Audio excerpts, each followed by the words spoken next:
दोस्तों, आप सबका हार्दिक स्वागत है, अभिवादन है। आज पॉलिटी का पार्ट 7 प्रस्तुत किया जा रहा है। यह पार्ट 7 2004 में जो प्रीलिम्स का पेपर हुआ था बीपीएससी का, उसके पॉलिटी के प्रश्न और उत्तर का संग्रह है और साथ में संबंधित जानकारियां भी है। तो आज प्रस्तुत है पॉलिटी का पार्ट 7। प्रश्न 1, भारतीय संविधान में निम्नलिखित पदों में वरीयता की दृष्टि से कौन सा क्रम सही है? ऑप्शन से क्रम लगाने थे, आंसर में क्रम लगाया हमने, लेकिन हम आंसर पे बात करने से पहले नीचे लिखा है हमने वरीयता अनुक्रम, अर्थात वारंट ऑफ प्रेसिडेंस। हमारे देश में जो वरीयता का अनुक्रम है, अर्थात सबसे ऊपर कौन है, उसके बाद पद्मसोपान में दूसरा तीसरा कौन कौन आते हैं, यह बनाया हुआ है। तो आप जानते हैं कि हमारे राष्ट्रपति को देश का प्रथम नागरिक बोलते हैं। क्यों? क्योंकि वारंट ऑफ प्रेसिडेंस में इनका प्रथम स्थान है। दूसरा स्थान उपराष्ट्रपति का होता है, तीसरा हमारे प्रधानमंत्री का होता है, चौथा राज्यों के राज्यपाल का होता है, पांचवा स्थान भूतपूर्व राष्ट्रपति का, छठा में आते हैं लोकसभा के अध्यक्ष और भारत के मुख्य न्यायाधीश चीफ जस्टिस ऑफ इंडिया। पांचवें में ही आते हैं उप प्रधानमंत्री भी। अगर कोई वर्तमान उप प्रधानमंत्री हैं देश के तो उनका स्थान भी भूतपूर्व राष्ट्रपति के बराबर ही होता है। सातवें में केंद्रीय कैबिनेट मंत्री आते हैं, साथ में जो राज्यों के मुख्यमंत्री होते हैं वे आते हैं, साथ में विपक्षी दल के नेता आते हैं और भूतपूर्व प्रधानमंत्री का स्थान भी 7वें नंबर पर ही आता है। 8वें में राजदूत और 9वें में उच्चतम न्यायालय के न्यायाधीश, साथ ही मुख्य निर्वाचन आयुक्त। तो यह सब मुख्य थे वारंट ऑफ प्रेसिडेंस के उदाहरण कि 1 पे 2 पे 3 पे कौन आते हैं और बहुत सभी बचा हुआ है।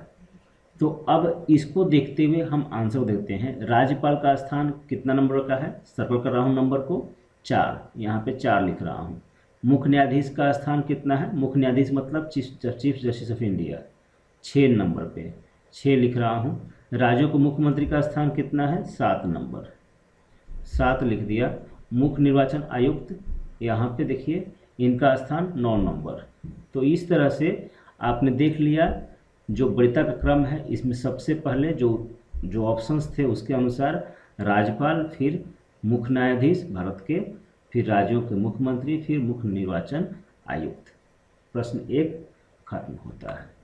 प्रश्न 2, वित्त बिल के लिए किसकी पूर्व स्वीकृति आवश्यक है? हम बात कर रहे हैं वित्त बिल की, अंग्रेजी होती है फाइनेंशियल बिल।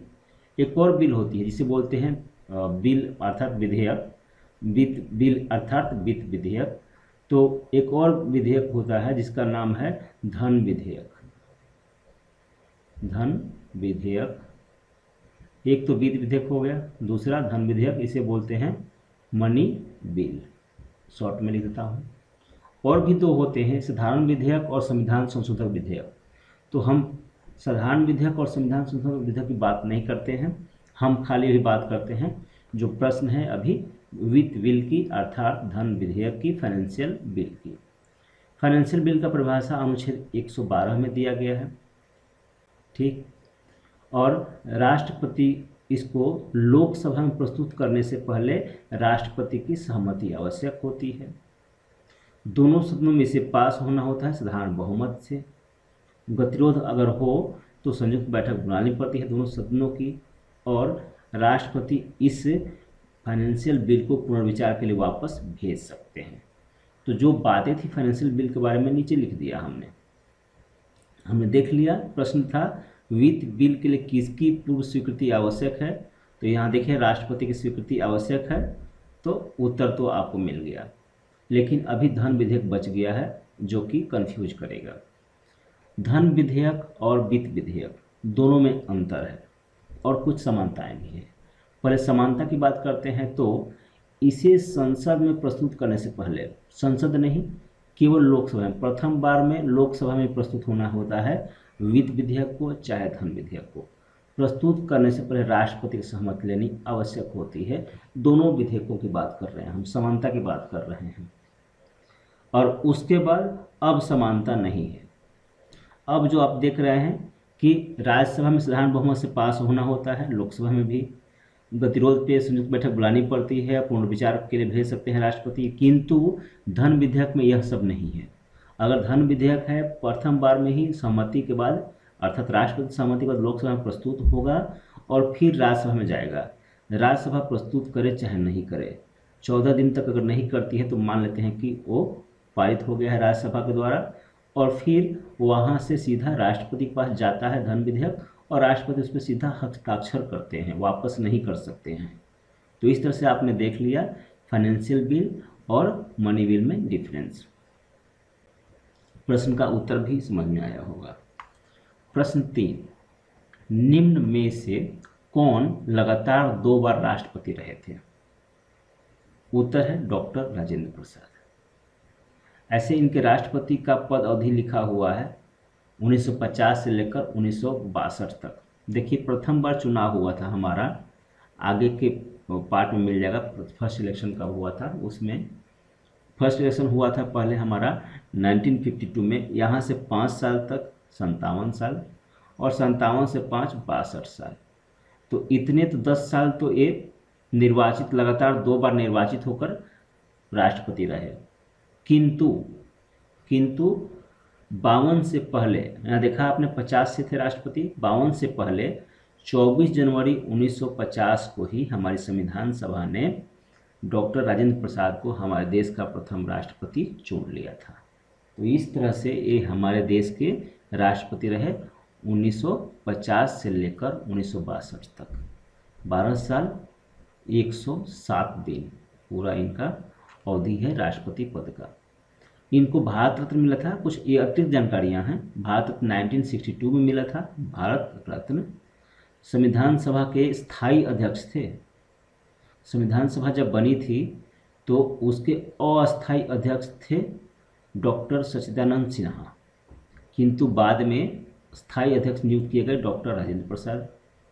अंतरिम मंत्रिमंडल बना था जब संविधान सभा बन गई थी, तो संविधान सभा ने मंत्रिमंडल बनाया देश की शासन चलाने के लिए। उस मंत्रिमंडल में जो 1946 में बना था, उस मंत्रिमंडल में, और साथ ही जब हम आज़ाद हुए 1947 में, तो फिर से भारत ने स्वतंत्र भारत का फिर से मंत्रिमंडल बना, वहाँ पर भी दोनों ही मंत्रिमंडलों में डॉक्टर राजेंद्र प्रसाद खाद्य एवं कृषि मंत्री थे। तो इस तरह से प्रश्न 3 फिनिश होता है। प्रश्न 4, वह कौन सी सभा है जिसका अध्यक्ष उस सदन का सदस्य नहीं होता है? प्रश्न पहले पूछा गया है, तो इसका उत्तर है राज्यसभा। आप जानते हैं राज्यसभा का अध्यक्ष होते हैं हमारे उपराष्ट्रपति, और आप यह भी जानते हैं कि उपराष्ट्रपति राज्यसभा के सदस्य नहीं होते हैं। प्रश्न और इसका उत्तर समझ में आ गया है। कुछ अतिरिक्त में है कि उपराष्ट्रपति को राज्यसभा में सदस्य नहीं है तो उनको मत देने का अधिकार नहीं है, मत नहीं दे सकते हैं। उपराष्ट्रपति मत नहीं दे सकते हैं, किंतु देखिए, उपराष्ट्रपति राज्यसभा के सभापति हैं, सभापति बोले चाहे अध्यक्ष बोलिए, और जब आवश्यकता पड़ेगी तो निर्णायक मत दे सकते हैं। निर्णायक मत क्या होता है? अगर कोई बिल है, वहाँ पे 120 और 120 लोगों ने, 120 ने सपोर्ट किया, 120 ने सपोर्ट नहीं किया। अब यहाँ पे बिल पास हुआ कि नहीं पास हुआ, ऐसे में डिसीजन अगर करना होगा तो राज्यसभा के जो अध्यक्ष होंगे, हम उपराष्ट्रपति कभी नहीं बोलेंगे, अध्यक्ष होंगे, उनको अपना निर्णायक मत देकर इसको या तो पास के पक्ष में देंगे या पास नहीं के पक्ष में देंगे। तो इस स्थिति में निर्णायक मत देने का अधिकार होता है। तो यह हुआ प्रश्न 4। प्रश्न 5, लोकसभा की कार्यवाही में भाग लेने का अधिकारी कौन नहीं होता है? देखिए, लोकसभा की जब कार्यवाही चलती है तो कुछ अधिकारी भाग लेते हैं उसमें। आप पहले से जानते हैं, हमने पहले दूसरे पार्ट में ही कर दिया है।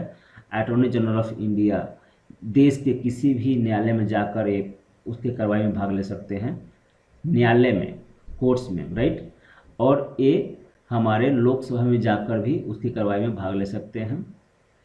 ऐसे ही कुछ और भी हैं, जैसे CAG, comptroller and auditor general of India, अर्थात नियंत्रण एवं महालेखा परीक्षक। दूसरा, सोलिसिटर जनरल ऑफ इंडिया, अर्थात महान्याय अभिकर्ता, ये सब हैं जो पदाधिकारी लोकसभा की कार्यवाही में भाग लेते हैं। अगर बुलाया जाता है तो इनको उपस्थित होना होता है। प्रश्न 6, किस अधिनियम द्वारा समाजवाद, धर्मनिरपेक्ष, राष्ट्रीय एकता एवं अखंडता, गलती हुई है, अखंडता शब्द भारतीय संविधान में जोड़े गए थे? इसका उत्तर है 42। आपने पहले भी देख लिया है। आप जानते हैं कि 42 अमेंडमेंट, कॉन्स्टिट्यूशनल अमेंडमेंट को बोलते हैं मिनी कॉन्स्टिट्यूशन, हमने पिछले पार्ट में ही देखा था। तो इसके तहत हमारे प्रस्तावना में, संविधान की प्रस्तावना में समाजवाद, धर्मनिरपेक्ष, राष्ट्रीय एकता और अखंडता शब्द जोड़ दिए गए थे। और ये 42 अमेंडमेंट कब हुआ था? 1976 में। प्रश्न आते हैं 7 पर। 7 नंबर प्रश्न है, 12वें वित्त आयोग के अध्यक्ष कौन है? देखिए, यह प्रश्न 2004 का है, उस परिप्रेक्ष्य में पूछ रहा है। इसका उत्तर तो देते हैं, 12वें वित्त आयोग का अध्यक्ष का नाम है डॉक्टर सी रंगराजन, राइट। लेकिन अभी हम वर्तमान परिप्रेक्ष्य में बात करेंगे। वर्तमान परिप्रेक्ष्य में यही है कि अभी जो वित्त आयोग, इंग्लिश में बोलते हैं फाइनेंस कमीशन, हम एफसी लिख रहे हैं, जो वित्त आयोग है वह 15वां है और इसके अध्यक्ष हैं श्री NK सिंह। और इस वित्त आयोग का कार्यकाल है 2020 से लेकर 2025 तक। आप ध्यान रखेंगे, बहुत बार पूछा जाएगा 15वें वित्त आयोग का अध्यक्ष कौन है, जिस तरह से 12वें का पूछा गया था उस वक्त। वित्त आयोग का जो प्रावधान है अनुच्छेद 280 के तहत आया है, यह भी BPSC में एक बार पूछ दिया गया है। और इसी प्रावधान के तहत राष्ट्रपति वित्त आयोग के अध्यक्ष और सदस्यों की नियुक्ति करते हैं। वित्त आयोग का एक अध्यक्ष होते हैं और 4 सदस्य होते हैं।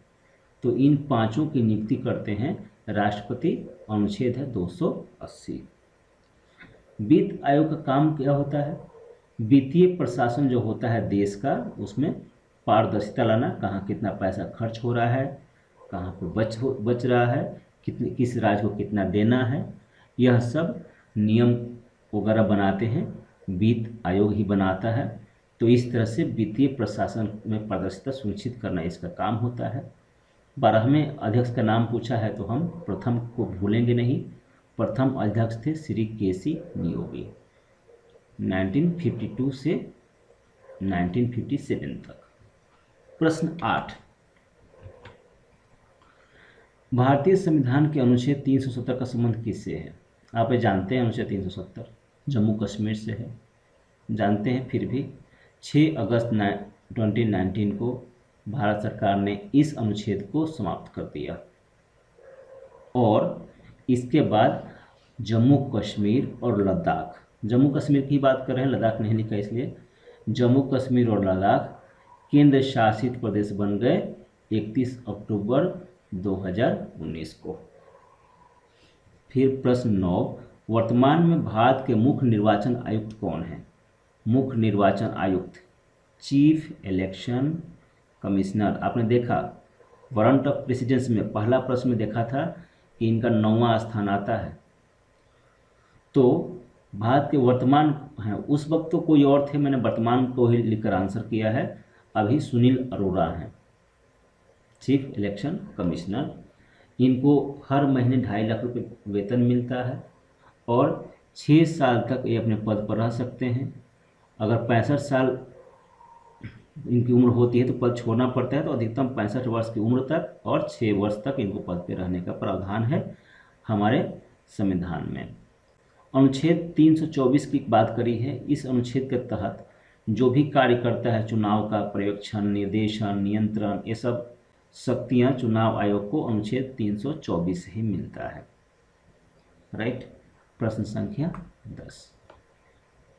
प्रश्न 10, संविधान के 73वें संशोधन का संबंध किससे है?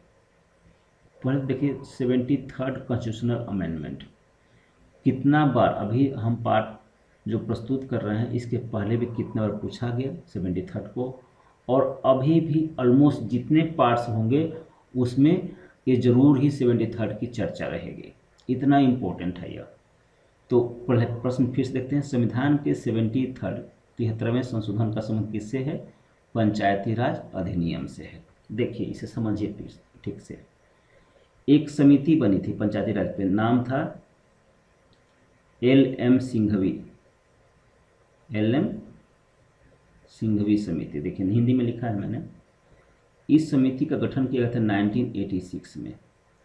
इस समिति ने अनुशंसा की कि जो पंचायती राज व्यवस्था है, आप जानते हैं 1959 से ही पंचायती राज व्यवस्था हमारे देश में सबसे पहले शुरू हो गई थी, इधर नागौर जिला में, राजस्थान के, हमने देखा था पिछले पार्ट में ही है। तो जो पंचायती राज व्यवस्था हमारे देश में किसी किसी राज्य में है, किसी किसी राज्य में नहीं है, हम 86 की बात कर रहे हैं, सिंघवी समिति की बात कर रहे हैं। तो LM सिंघवी समिति ने कहा कि पंचायती राज व्यवस्था है उसके लिए एक अधिनियम बनाया जाए, पंचायती राज अधिनियम, और इस व्यवस्था को संवैधानिक वैधानिकता दे दी जाए, संविधान के अनुसार इसको वैधता प्रदान कर दी जाए। यह 1986 की LM सिंघवी समिति ने अनुशंसा की और इसी अनुशंसा के आधार पर 1992 में एक कॉन्स्टिट्यूशनल अमेंडमेंट बिल लाया गया जो 73वां कहलाया, और इस बिल के तहत हमारे देश में 3 स्तरीय पंचायती राज की व्यवस्था हुई। आप जानते हैं ग्राम पंचायत, पंचायत समिति और जिला परिषद, यह भी मिलेगा आगे पार्ट्स में। तो LM सिंघवी समिति के आधार पर ही हुआ था। अब जो 73वां कॉन्स्टिट्यूशनल अमेंडमेंट हुआ था 1992 में, उस अमेंडमेंट के अनुसार पंचायती राज को 11वीं अनुसूची में शामिल किया गया और 11वीं अनुसूची भाग 9 में है। तो पंचायती राज किस भाग में है? तो 9वीं भाग में है। किस अनुसूची में है? तो 11वीं अनुसूची में है। अभी एक 74वें संशोधन का भी है, इस पे चर्चा अगले पार्ट में करेंगे। अब 73rd कॉन्स्टिट्यूशनल अमेंडमेंट जो 1992 था, यह संविधान में पास हुआ तो यह लागू हो गया, शुरू हो गया अपना काम करना 1993 से। 1 साल के बाद यह लागू हो गया। तो इस तरह से आप 73वें कॉन्स्टिट्यूशनल अमेंडमेंट की बातें पढ़ लिए। एक एडिशनल लाइन है लॉर्ड रिपन का, लास्ट पार्ट में भी था। लॉर्ड रिपन को हम बोलते हैं स्थानीय स्वशासन का जनक, हमारे देश के स्थानीय स्वशासन का जनक बोलते हैं लॉर्ड